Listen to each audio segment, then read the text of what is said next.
सत्यनाम बोलो गुरु महाराज की जय।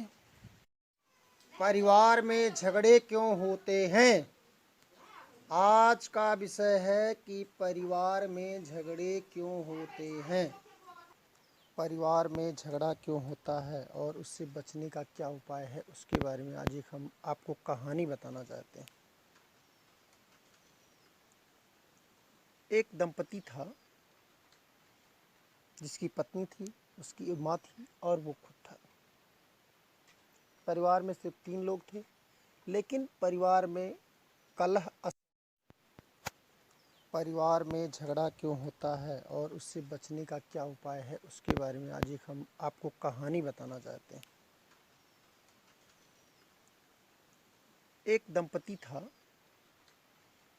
जिसकी पत्नी थी, उसकी माँ थी और वो खुद था।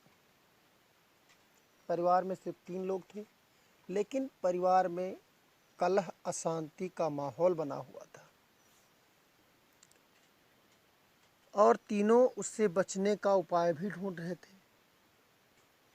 एक दिन उनके घर कोई आया गांव का। उसने बताया कि एक बाबा तांत्रिक हैं, उनके पास चले जाओ तो सारी समस्या का हल समाधान कर देते हैं। छोटा सा उनका बालाजी का मंदिर है और वो दुआ भभूत कर देते हैं, जिससे सारी समस्या हल हो जाती है, सारी बाधाएं हमारी खत्म हो जाएंगी। बहू ने सुना, माता ने सुना और बाल उसने सुना, तीनों ने सुना। पहले बहू गई, फिर कुछ दिन के बाद माँ भी गई, फिर बेटा भी गया। तीनों वहाँ बारी बारी से गए, लेकिन समस्या वहाँ से दुआ भभूत लेकर के आए। सब लोगों ने एक दूसरे पर प्रयोग किया, दुआ भभूत लेकर के आए, एक दूसरे पर प्रयोग किया और उसको खिलाने की कोशिश की, सब सुलह शांति हो जाए, लेकिन कोई भी शांति का माहौल नहीं बना। एक दिन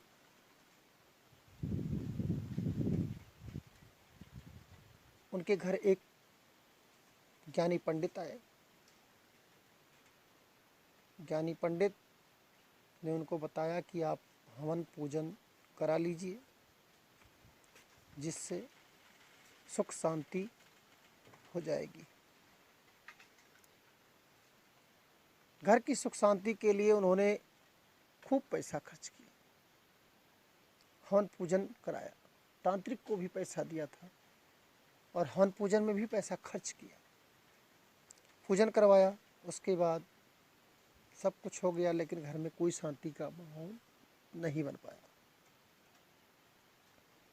तीनों परेशान, काफ़ी दिनों से परेशान रहते थे। एक दिन उनके घर उनके गुरु महाराज आए।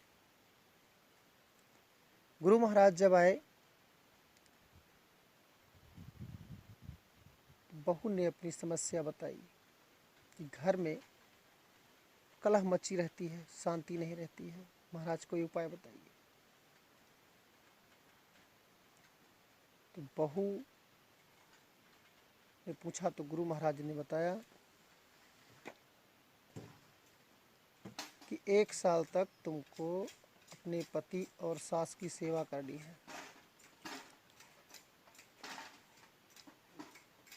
जब उसकी माताजी ने पूछा तो माताजी को भी यही बताया कि तुम्हें बहू बेटे की सेवा करनी है, और बेटे से पूछा तो तुमको कहा माता और बहू की 1 साल तक सेवा करनी है, 1 साल के बाद हम लौट कर आएंगे, तब देखेंगे।